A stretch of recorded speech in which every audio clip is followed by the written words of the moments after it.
di hidupku, ku dapat dalam Yesus. Dia tak pernah tinggalkanku, setia menopangku, berseru berharap dalam Yesus.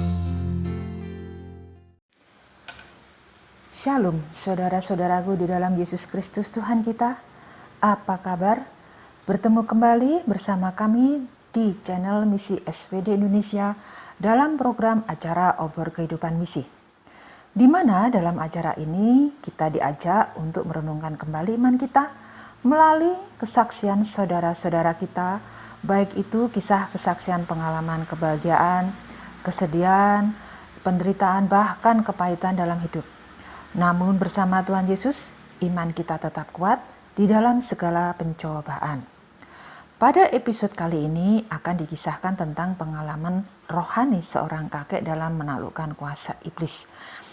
Seperti yang tertulis dalam Kisah Para Rasul 10 ayat 38, yaitu tentang Yesus dari Nazaret, bagaimana Allah mengurapi dia dengan Roh Kudus dan kuat kuasa dia yang berjalan berkeliling sambil berbuat baik dan menyembuhkan semua orang yang dikuasai iblis, sebab Allah menyertai dia. Saudara, telah banyak kita ketahui bahwa dalam mujizat-mujizatnya Yesus seringkali menyerang kuasa iblis dan setan-setan. Karena salah satu tujuan kedatangan Yesus ke dunia ini adalah untuk mengikat iblis dan membebaskan mereka yang diperbudak oleh iblis. Dengan kematian dan kebangkitannya, tindakan tersebut telah menghancurkan kuasa kerajaan iblis dan memukar kuasa kerajaan Allah kembali, di mana neraka merupakan tempat siksaan yang telah dipersiapkan oleh Tuhan kita bagi iblis dan setan-setannya. Alkitab mengajarkan bahwa orang yang sungguh-sungguh percaya dan didiami oleh Roh Kudus tidak mungkin kerasukan setan, karena Roh Kudus dengan setan tidak dapat tinggal bersama-sama dalam satu tubuh. Akan tetapi, setan-setan dapat mempengaruhi pikiran, perasaan, dan tindakan orang percaya yang tidak menuruti pimpinan Roh Kudus. Yesus menjanjikan kepada setiap orang percaya bahwa mereka akan menerima kuasa atas iblis dan rekan-rekannya. Pada saat kita berhadapan dengan mereka, maka kita harus mematahkan kuasa yang mereka gunakan atas diri kita dan orang lain dengan jalan memerangi mereka secara rohani oleh kuasa Roh Kudus yang berasal dari Allah sendiri. Dengan cara ini kita dapat melepaskan diri dari kuasa kegelapan. Judul naskah kali ini yaitu dengan nama Yesus, kuasa iblis pun akan ditundukkan. Di Jawa Tengah sering kita jumpai tempat ziarah doa, yaitu banyak sekali Gua Maria hampir di setiap daerah. Begitu juga dengan desa Kiriwoyo yang masuk wilayah Kabupaten Wonogiri, Jawa Tengah. Terdapat juga sebuah goa ziarah yang bernama Goa Maria Ratu Kenyo. Pak Suratno yang sudah berusia 67 tahun, beliau adalah seorang pensiunan guru SD tahun 2013 yang lalu, termasuk salah seorang umat Katolik dari penduduk setempat yang aktif dan dalam doa dan merawat Goa Maria tersebut. Menceritakan pengalaman rohaninya bagaimana kuasa doa dalam nama Yesus mampu mengalahkan kuasa kegelapan. Pak Suratno dengan istrinya yaitu Bu Suratmi memang sangat tekun dalam beribadah, terutama dalam menciptakan keluarganya untuk selalu taat dalam hal doa. Diceritakan kembali pengalamannya saat beliau mendapatkan cucu yang terkecil yang bernama Giu, usianya 4 tahun kurang. Dia adalah cucu dari anak kedua Pak Suratno yang bernama Rosa, di mana sejak mengandung Giu, anak keduanya itu sudah tinggal berkumpul kembali dengan orang tuanya di Dusun Selorejo. Memang ada masalah kehamilan dengan Rosa, karena sejak diketahui ia mengandung anak keduanya itu, Rosa mengalami pendarahan terus-menerus selama hampir 3 bulan. Beruntung kandungannya bisa dipertahankan dan tidak mengalami keguguran sampai persalinan. Bayinya lahir dengan selamat. Semua itu tak lepas dari kuasa doa yang selalu dipanjatkan terus-menerus, baik Rosa ibunya dan suaminya maupun Pak Suratno sendiri dan istrinya sebagai orang tua yang sangat prihatin dengan keadaan kesehatan kandungan putrinya itu.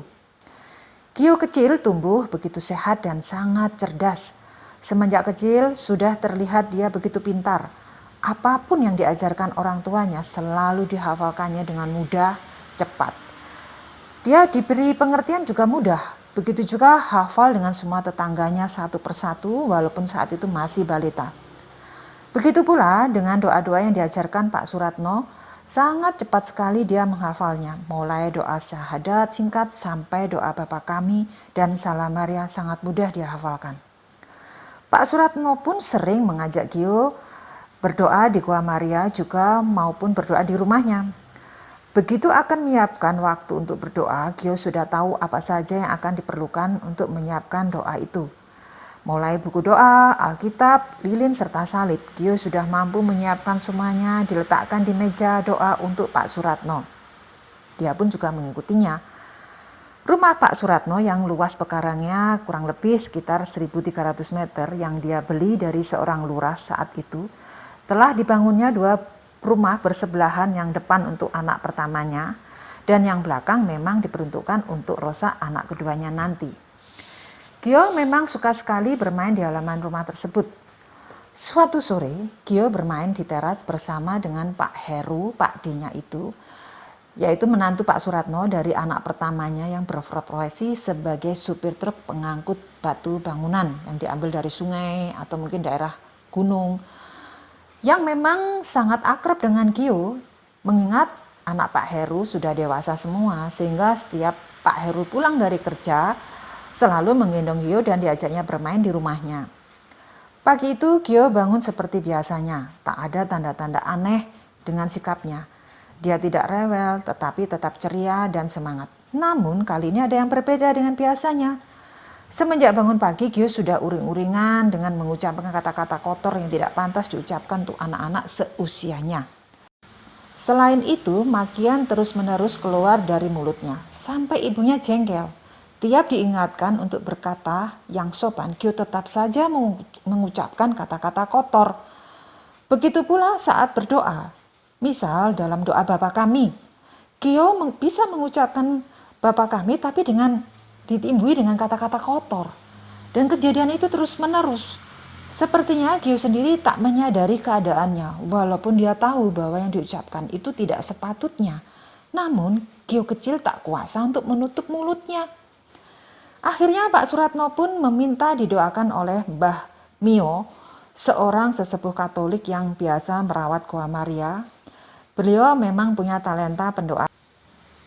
Mbah Mio mengatakan bahwa di tubuh Gio ada makhluk jahat yang sengaja merasuki tubuh anak itu untuk melampiaskan rasa marahnya. Dan Mbah Mio juga berusaha mendoakan agar makhluk tersebut bisa keluar. Tetapi kenyataannya tetap saja Gio tetap berbicara kotor terus-menerus sepanjang hari. Dan itu berlangsung beberapa minggu sudah. Begitu pula Pak Suratno meminta didoakan oleh seorang umat yang juga memiliki talenta mengusir roh jahat yang berasal dari kota Magelang.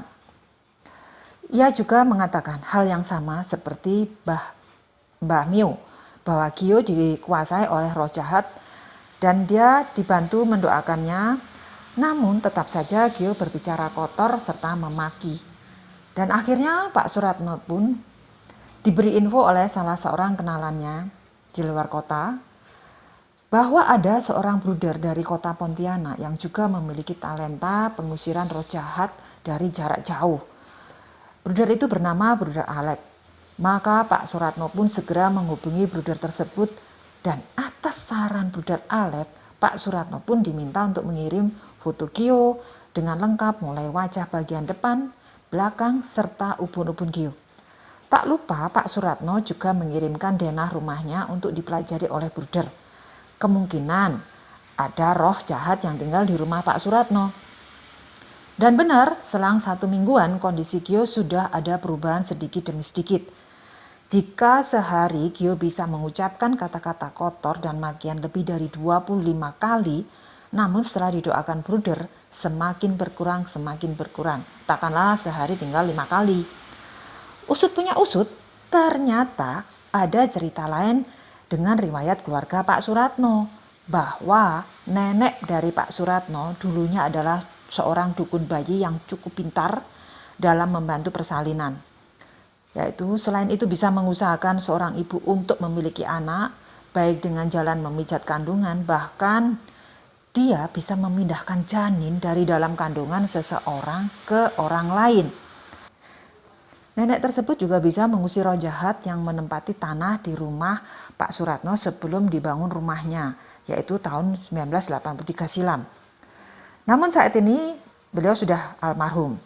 Sepertinya Gio juga memiliki talenta sebagai anak yang istimewa juga, sehingga roh jahat suka sekali memasuki tubuh dan pikiran Gio yang masih balita. Roh jahat tersebut ternyata datang bukan dari rumah Pak Suratno, melainkan datang bersamaan dengan Pak Heru yang mengangkut batu-batu dari sungai ke dalam truknya. Memang ada cerita bahwa dulu tetangganya juga seorang pengangkut batu-batu yang dari sungai mengalami hal yang mirip dengan keadaan Gio. Karena itu dia juga minta disembuhkan dengan cara mengembalikan batu-batu tersebut ke tempat asalnya. Memang untuk mengusir roh jahat yang sulit tidak hanya dibutuhkan doa saja, tetapi harus dibarengi dengan puasa. Sebab sudah tertulis dalam firman Tuhan dalam Matius 17 ayat 21, saat itu Yesus menyembuhkan seorang anak yang sakit ayan dan sangat menderita, dan Yesus mengusir juga setan yang berdiam di tubuh anak tersebut. Sedangkan murid Yesus tak mampu menyembuhkan anak tersebut karena ada kuasa jahat yang diam di dalam tubuh anak itu. Dengan dibarengi juga doa dan puasa dari Pak Suratno dan orang tua anak tersebut, Gio menjadi pulih seperti sebelumnya. Saudara, demikian kisah pengalaman iman dari keluarga Pak Suratno. Ada sebuah pelajaran tersendiri untuk kita dengan peristiwa tersebut. Sebenarnya kita semua sudah diberi talenta untuk bisa mengusir roh jahat dari tubuh kita sendiri maupun tubuh seseorang. Karena seperti yang sudah difirmankan oleh Tuhan Yesus sendiri, jika iman kita dalam Matius 17 ayat 20. Ia berkata kepada mereka, "Karena kamu kurang percaya, sebab aku telah berkata kepadamu, sesungguhnya kiranya kamu mempunyai iman sebesar biji sesawi saja, kamu dapat berkata kepada gunung ini, pindah dari tempat ini ke sana, maka gunung ini akan pindah. Dan tak ada yang mustahil bagimu." Menurut perumpamaan dalam Markus 3 ayat 27, peperangan rohani melawan iblis meliputi 3 aspek.